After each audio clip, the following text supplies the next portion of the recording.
Dans la vision de VSC 2015, le relais de croissance, c'est en grande partie l'international. VSC est devenu cette année, en réintégrant les Rail Europe, qui sont les structures de distribution en Europe, donc en UK et en continental, dans différentes villes européennes. Ces structures de distribution réintégrées dans le groupe font de VSC un groupe international.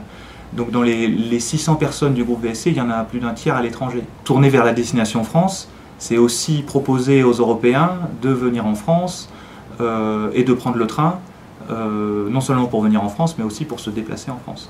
C'est une offre, une expérience de tourisme et de voyage que propose VSC, pas seulement la vente de trains proposés par la SNCF.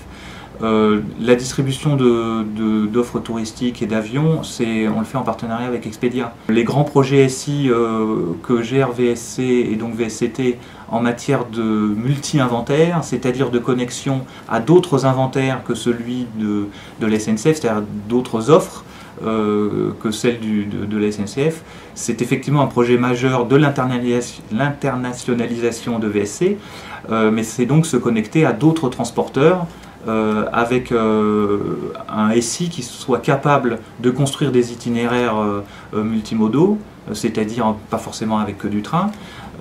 Et ça, c'est en particulier dans les sujets d'INO, le projet qui s'appelle EJP, European Journey Planner.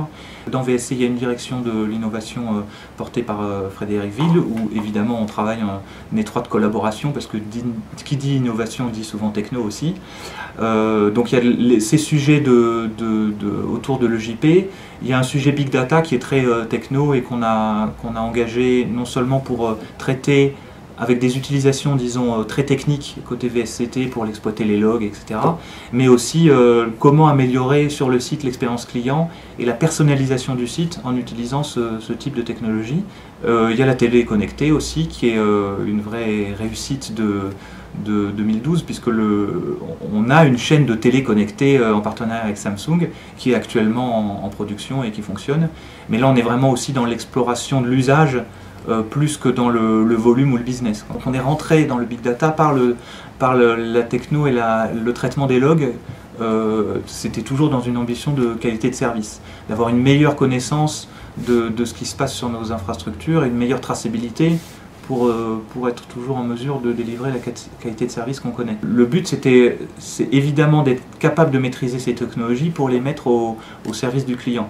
Donc il y a évidemment les deux grands exemples que je peux vous citer, c'est la personnalisation du site sur lequel on travaille activement pour que l'exploitation des données qu'on a ou qu'on peut trouver permette de proposer quelque chose de plus pertinent au client en fonction de ses habitudes de voyage, en fonction de ses habitudes de consommation du train, etc.